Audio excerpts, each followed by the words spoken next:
संगम नमामि। जय भीम नवोदय। जैसा कि सुधीरराज सर ने अभी बात कही है कि हमको क्या करना है, मैं थोड़ा सा बाबा साहब के एंगल से आपको बताना चाहता हूँ कि एक अकेले इंसान ने इतना 2000 साल का आंदोलन खत्म करके हमारे हितों का आंदोलन किस तरीके से चलाया, और उनकी राह पर अगर हम चलते हैं तो हमारा क्या बेनिफिट होगा। बाबा साहब का एक कोटेशन है और एक अंग्रेजों का कोटेशन है, वहां से शुरुआत करते हैं। बाबा साहब ने कॉन्स्टिट्यूशन के बारे में कहा है। बाबा साहब कहते हैं कि constitution is not merely lawyers document, it's a vehicle of life and its spirit is always the spirit of ages. इसका मतलब है यहाँ पर हम लॉयर्स के जगह पे जजेस पकड़ेंगे कि भारत का संविधान केवल जजों के हाथ का दस्तावेज नहीं है, डॉक्यूमेंट नहीं है। वो एक जीवन जीने का मार्ग है, व्हीकल है। एंड उसका जो अंतिम ध्येय है वो युगो युगों का परिवर्तन है।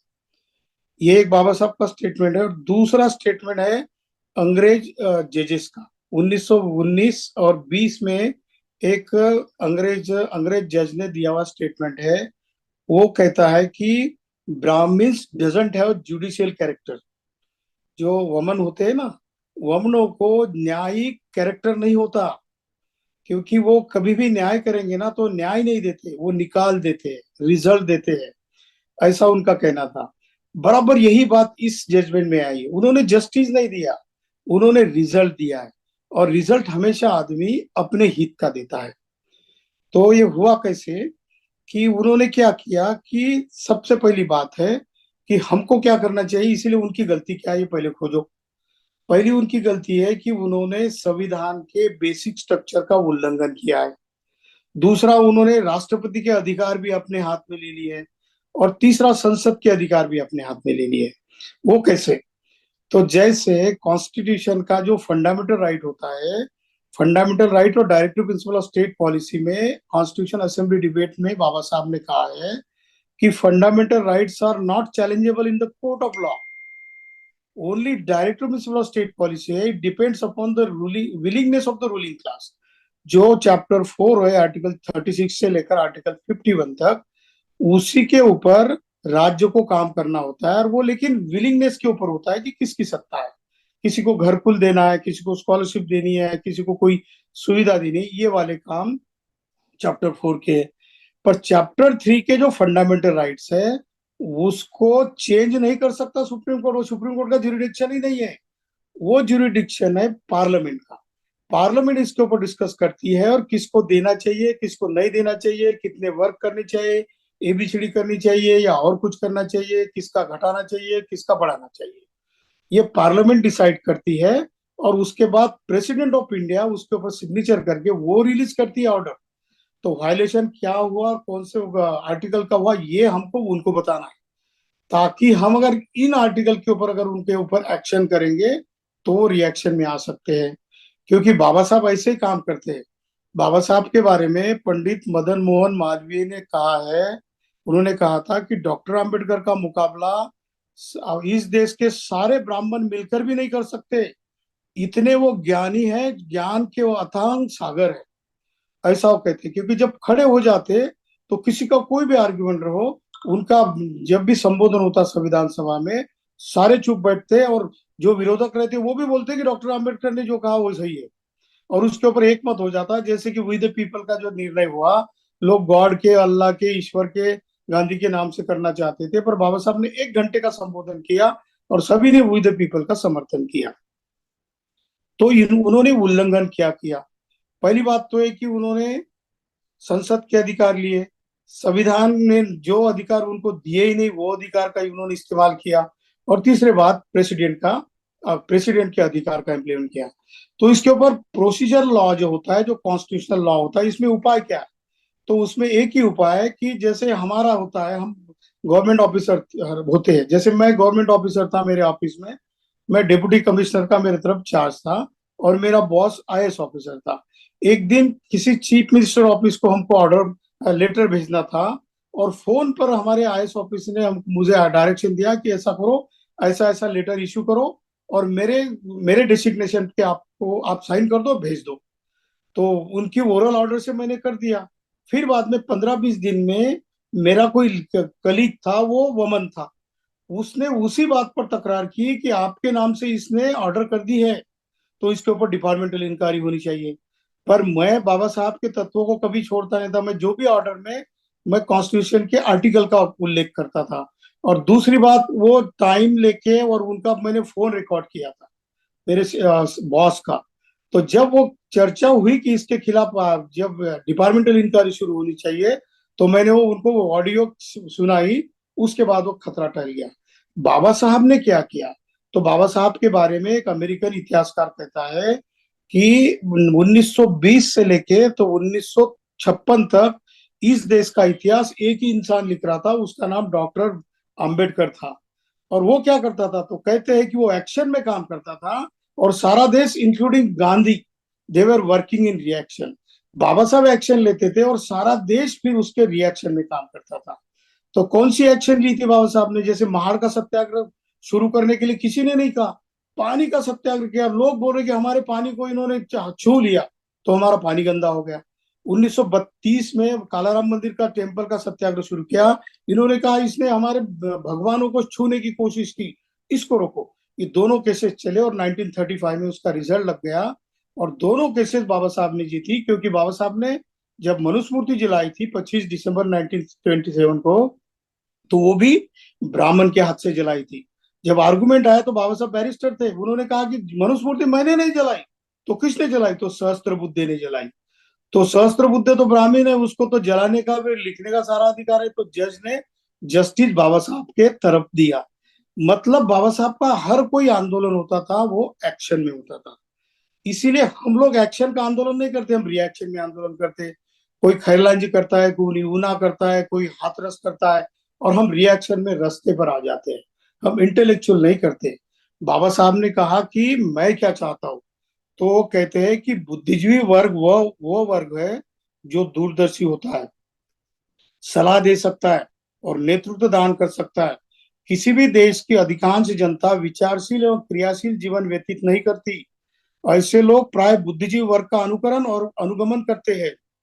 यह कहने में कोई अतिशयोक्ति नहीं होगी कि किसी देश का संपूर्ण भविष्य उसके बुद्धिजीवी वर्ग पर निर्भर होता है। यदि बुद्धिजीवी वर्ग ईमानदार, स्वतंत्र और निष्पक्ष है, तो उस पर यह भरोसा किया जा सकता है कि संकट की घड़ी में ये पहल करेगा और उचित साधन और संसाधन देकर मार्गदर्शन करेगा।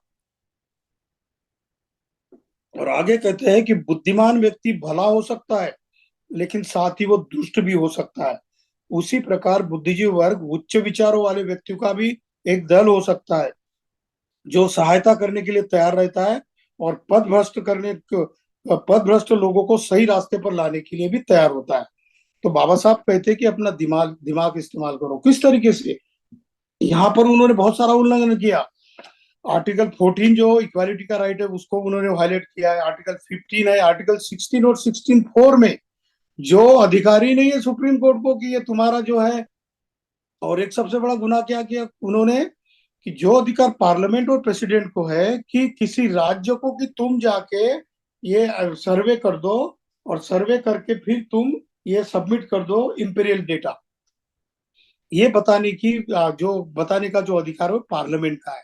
और पार्लियामेंट के बाद प्रेसिडेंट साइन करती है, और वो राज्यों में भेजता है, और उसके ऊपर राज्य एक्शन लेते हैं। इन्होंने सीधा सीधा संविधान से अधिकार राज्यों को दे दिया है, जो कि राज्यों का अधिकार ही नहीं है, स्टेट्स का। क्योंकि ये 1972 में भी ऐसी केस आई थी, उसके ऊपर जजमेंट आया था। और जो हमारे बालाकृष्णन जो चीफ जस्टिस थे 2011 में, उन्होंने भी इसी बात पर जजमेंट दिया था कि ये जो है, ये होमोजीनियस बॉडी है, एससी और एसटी, ये जो है एक संघ समाज है, इसको तुम हेट्रोजेनियस नहीं कह सकते हो। और इसके ऊपर भी उन्होंने निर्णय दिया कि हेट्रोजेनियस सोसाइटी है। तो उन्होंने बहुत सारे 10-12 प्रावधानों का उल्लंघन किया है। इसलिए एक इलाज हो सकता है कि हम ये डिमांड करें, इंटेलेक्चुअल लोग क्या डिमांड करें, तो इनके ऊपर महाअभियोग चलाया जाए। क्यों? इम्पीचमेंट इम्पीचमेंट चलाया जाए। क्यों? क्योंकि उन्होंने इतने सारे संविधानों के अधिकारों का उल्लंघन किया है। इसकी मोशन का पिटिशन लगाया जा सकता है, या फिर पार्लियामेंट में ये बात उठाई जा सकती है, तो वो बैकफुट पर आएंगे। वरना ये आपके ऊपर ऐसे ही अन्याय अत्याचार करने के लिए तैयार होंगे। आपको ये बात हमको ध्यान में रखनी पड़ेगी कि हमारा एक्शन हमेशा एक्शन का होना चाहिए। हम अभी रिएक्शन में काम करेंगे, हम मोर्चा निकालेंगे, आंदोलन करेंगे, और वो मानेंगे नहीं। और वो दूसरी बात क्या होने वाली है कि जो एक तीन चार वर्ग जो गिराए हैं, ये एक दूसरे के बीच में झगड़े करने वाले हैं। तो झगड़ों को कैसे बचाया जा सकता है? पहले इंटेलेक्चुअल लोगों को उनको हमको समझाना पड़ेगा, अलग अलग से बातें करके। हो सकता है हम हिडन कैंप लगाए, चार दीवारों के अंदर 100 लोग, 200 लोग, 500 लोगों को बुलाए, और उनको सबसे पहला सलाह दे कि भाई पहले इकट्ठा हो जाओ। आंदोलन करना है तो चार पांच, जैसे 26 नवंबर को निकालो, एक ही मोर्चा निकालो, 1 करोड़ लोग इकट्ठा आ जाओ। लेकिन 1 करोड़ लोग इकट्ठा आने से पहले सब लोग अंडरस्टैंड कर लो कि ये क्यों है। क्योंकि ये पॉलिटिकल जजमेंट है, ये कोई न्यायिक जजमेंट नहीं है, ये निकाल है, फैसला है, ये न्याय नहीं है। तो इसके लिए विरोध करने के लिए पहले इंटेलेक्चुअली हमको इकट्ठा होकर सोचना पड़ेगा कि इसके ऊपर हमारी एक्शन मोड क्या होनी चाहिए। अगर हम इसके ऊपर बात करेंगे तो उन्होंने की हुई सारी बातें उजागर होगी। और दूसरी बात है कि सर निर्णय एक एक क्या समझाना पड़ेगा लोगों को कि चार विभाग हमारे गिराए ना, तो अभी 7वें नंबर की सीट एससी को मिलने वाली थी और 13वीं नंबर की एसटी को मिलने वाली। सपोज 100 लोग, 100 जगह है किसी यूनिवर्सिटी में या किसी गवर्नमेंट के डिपार्टमेंट में, वो एडवर्टाइज निकालेंगे तो उसमें पहले दूसरे तीसरे 3 नंबर की सीटें जनरल को जाती है, फिर चौथी सीट अभी ओबीसी को जाएंगी संख्या के प्रपात में, 7वीं सीट एससी को आती है, और 13वीं सीट आती है, और फिर सीधे 33वीं आएंगी। तो आपको 15% आरक्षण मिलने वाला नहीं है, आपको सिर्फ चार चार ही सीटें मिलेंगी 100 में से। क्योंकि वो कैलकुलेशन ही ऐसा होने जा रहा है, क्योंकि आपके चार टुकड़े गिराए गए। पहले वाला बोलेगा मुझे दो, दूसरे विभाग को बोलेंगे कि दूसरे वाला जो है उसको दो, तीसरे वाले को तीसरे दो, तो उसका नंबर आएगा 70 73वें नंबर पे, और दूसरा राउंड आएगा ही नहीं। 7 लोगों को रिजर्वेशन मिलने वाला है। ये जो रोस्टर सिस्टम है इसको समझ लो। तो ये बात आपको ध्यान से समझानी पड़ेगी लोगों को। उसके लिए सबसे बड़ी बात अगर क्या करनी पड़ेगी हमको, तो हमको लोगों को इकट्ठा लाने की बात करनी पड़ेगी। जब तक हम लोगों को समझा के नहीं बताएंगे तो लोग रास्ते पे आएंगे। और जो लोग रास्ते पे आएंगे, खासकर यूथ लोग रास्ते पे आने वाले हैं, उनके ऊपर केसेस दर्ज की जाएगी, उसको उनको जेल में डाल दिया जाएगा। और जिन बच्चों का 50 साल का लाइफ है उसको भी उध्वस्त कर सकते हो। क्योंकि ये मानते नहीं, ये गेंडे की जो ये होती है ना उनकी स्किन होती है, वैसे लोग हैं ये, बिल्कुल मानते नहीं। जो डिसाइड करते हैं आपका मुद्दा जरूर 10 दिन के अंदर दूसरा एक आधा इश्यू लेके आएंगे और इसको घुमाएंगे, और ये कोई कटघरे में डाल देंगे, इसको किनारे कर देंगे, और दूसरा इश्यू लेके आएंगे ताकि आप दूसरे मुद्दे पर लड़ने के लिए तैयार हो जाओ। तो ये वाली एक्शन और रिएक्शन की बात है भाइयों बहनों, हमको समझना पड़ेगा। अब इसके लिए क्या है, तो पहली बात तो इम्पैचमेंट वाली बात करनी पड़ेगी। दूसरा एक हमको आंदोलन कर सकते हैं, हमने प्राइवेट में रिजर्वेशन की बात करनी पड़ेगी। अगर आप हमको रिजर्वेशन देना चाहते हो, आपकी हमारी भलाई चाहते हो, इतने से तो हमको नहीं मिलने वाला है। फिर ऐसा करते हैं कि एनालिसिस तुम्हारा करते हैं, तुम्हारा जो ईडब्ल्यूएस है उसको तुम लगाओ। ये जो तुमने लगाए है ना, इसमें जो तुम हमको जो दे रहे हो, इसमें तुम बोल रहे हो कि क्रीमी लेयर लाओ, तो क्रीमी लेयर ईडब्ल्यूएस में लगाओ।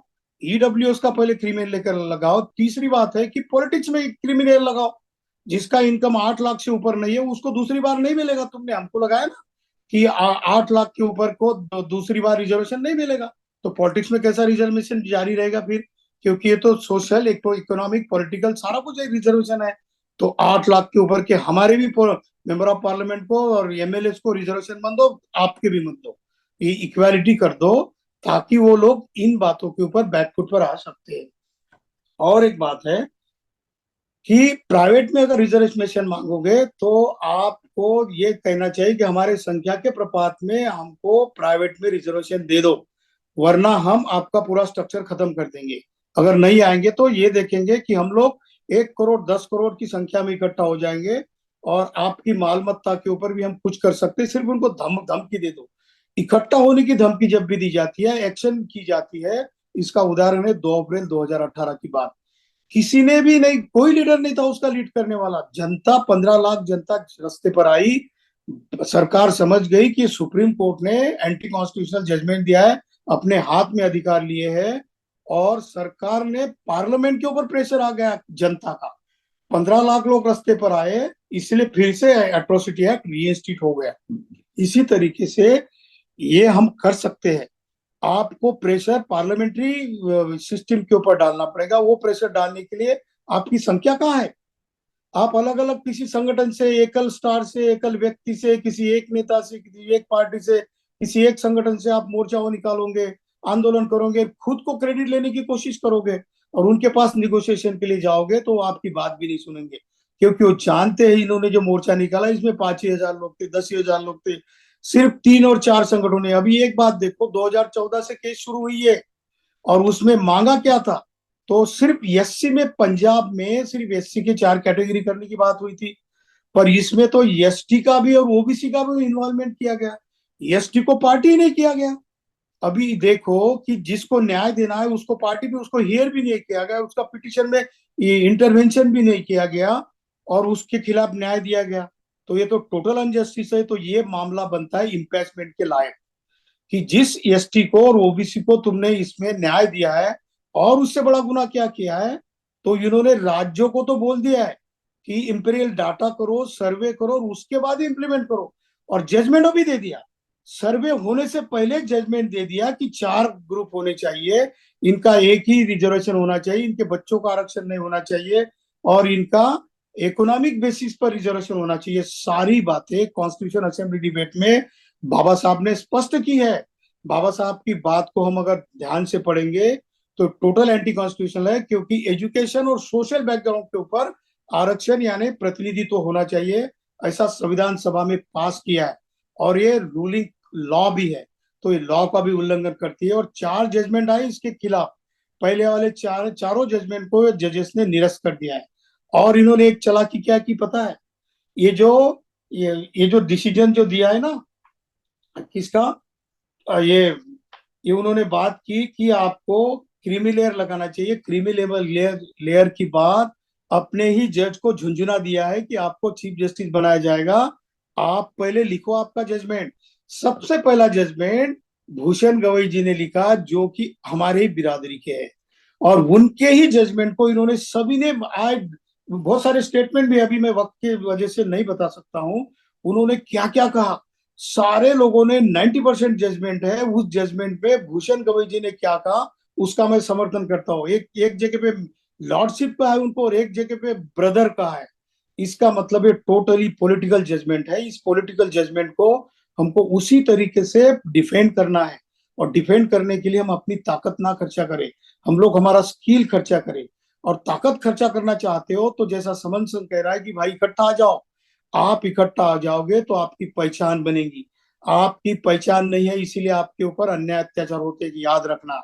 आपकी अगर पहचान है कि आप रास्ते पे पर कहीं चले जाओगे, अकेले भी जाओगे, तो वो बोलेंगे कि ये समन आ रहा है, इसके पीछे 10 करोड़ 120 करोड़ लोगों का संघ खड़ा है, तो आपके ऊपर अन्याय करने की किसी की हिम्मत नहीं हो सकती, क्योंकि संघ का प्रतिनिधि करके आपकी पहचान होती है। ये पहचान ही नहीं है हमारी, क्योंकि हम इकट्ठा नहीं है। इकट्ठा होने से ही हमारी पहचान होगी, और जिसकी पहचान होती है उसको कोई आंख उठा कर नहीं देख सकता। 2 करोड़ सिर्फ सिख लोग हैं। सिख लोगों के ऊपर क्या अन्याय होते हैं? सिख लोगों के खिलाफ अगर छोटी सी बात हो गई तो खालिस्तान का मुद्दा उन्होंने उठाया था, और सिख लोगों ने उनकी भरे चौकों में हत्या कर दी थी, तब जाके डर चुके थे 2 करोड़ लोगों को। आप तो 120 करोड़ लोग हो, लेकिन स्ट्रेटेजी प्लानिंग नहीं आती और क्या करना चाहिए नहीं आता। उसके लिए बाबा साहब कहते कि इंटेलेक्चुअल क्लास की जिम्मेदारी है, क्योंकि ही कैन फोरसी। तो इसके लिए हमको दिमाग का इस्तेमाल करना है, और उसके लिए सारे लोगों ने अपने बीच के भेद है, पद के, पैसे के, प्रतिष्ठा के, मंच के, माला के और अहंकार के, ये सारे भेदों को मिटाकर इकट्ठा आ जाओ। 1-2 महीने सिर्फ ब्रेनस्टॉर्मिंग करो कि हम जब तक 29 लाख संगठन में से कम 4.5 लाख संगठन इस बात के लिए इकट्ठा नहीं आएंगे, तब तक हम रास्ते का आंदोलन नहीं करेंगे। रास्ते का आंदोलन भी करने की जरूरत नहीं।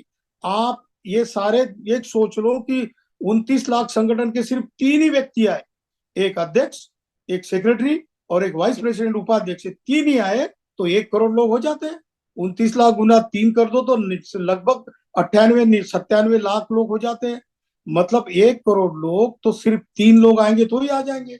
और जितने भी लोग आज जॉब करते हैं उन्होंने भी ध्यान में रखना चाहिए कि आपके बच्चे को कुछ भी नहीं मिलने वाला। तो आप ये मत समझो कि मेरी जिंदगी निकल गई, आपके बच्चे के लिए कोई भविष्य नहीं इसमें। इसीलिए आप सबसे पहले इंटेलेक्चुअली इकट्ठा आने की बात करो और ब्रेनस्टॉर्मिंग करो, सोचो, बहुत गहराई से सोचो, प्लानिंग करो, इसका क्रेडिट कोई भी लेने की कोशिश ना करो। और हमारे 131 पार्लियामेंट के मेंबर है उनको जाके कोसो पहले। उनको बोलो कि 131 लोग 131 रेले क्यों लगाए, लेजिस्लेटिव असेंबली क्वेश्चन लगाए।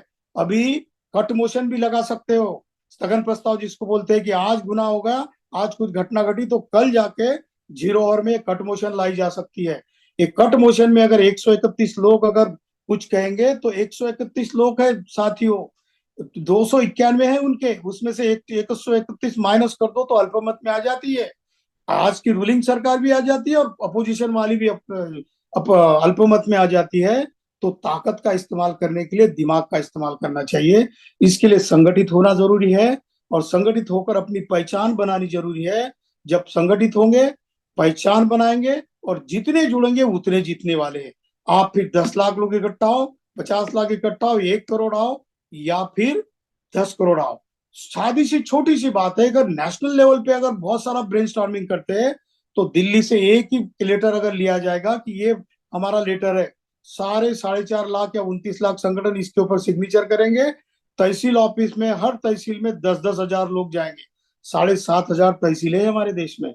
अगर 7,500 तहसीलों में हर तहसील में 10 हजार लोग जाते हैं तो लगभग 7 करोड़ लोग इकट्ठा आ सकते हैं। एक ही दिन के लिए आने का कोई स्लोगन नहीं, कोई घोषणा नहीं, कोई भाषण नहीं, कुछ नहीं। 2 घंटे के लिए सिर्फ तहसील में आ जाओ और हर तहसील के सामने 10-10 हजार लोग इकट्ठा हो जाओ तो आपको अपने आप जैसा एट्रोसिटी एक्ट रीइंस्टिट्यूट हुआ था वैसा ये जजमेंट, जो कि एंटी कॉन्स्टिट्यूशनल है, ये सारा कुछ पॉलिटिकल है और सारा कुछ जाति की व्यवस्था मन में रखने वाले लोगों की ये साजिश है और इनको जुडिशियल कैरेक्टर नहीं है। तो यही सारी बातें के ऊपर उनके ऊपर एक्शन ली जा सकती है। उससे पहले हमको इकट्ठा होना पड़ेगा, हमारी पहचान बनानी पड़ेगी और किसी को क्रेडिट नहीं लेना पड़ेगा। और पद पैसा मंच माला को छोड़कर, अहंकार को छोड़कर हमको सारे लोगों को इकट्ठा आना पड़ेगा, तब जाके हमारा आंदोलन एक्शन का होगा। फिर वो रिएक्शन में आएंगे। क्योंकि जैसे बाबा साहब कहते थे कि मैंने सारे आंदोलन एक्शन में चलाए, 5 लाख लोग सिर्फ एक इंसान के एक आवाज पर खड़े हो गए थे और उन्होंने धम्म दीक्षा ली थी। किसी की हिम्मत नहीं हुई। अब बाबा साहब ने धम्म कन्वर्शन करने के बाद भी सबका आरक्षण कायम रखा था जब तक बाबा साहब जिंदा थे। बाबा साहब चले गए और तब से जाने के बाद हमारे रिजर्वेशन को ठोकरें लगनी शुरू हो गई। आज बस छोटा सा टुकड़ा बचा है, उसको भी हम समझ नहीं ले रहे।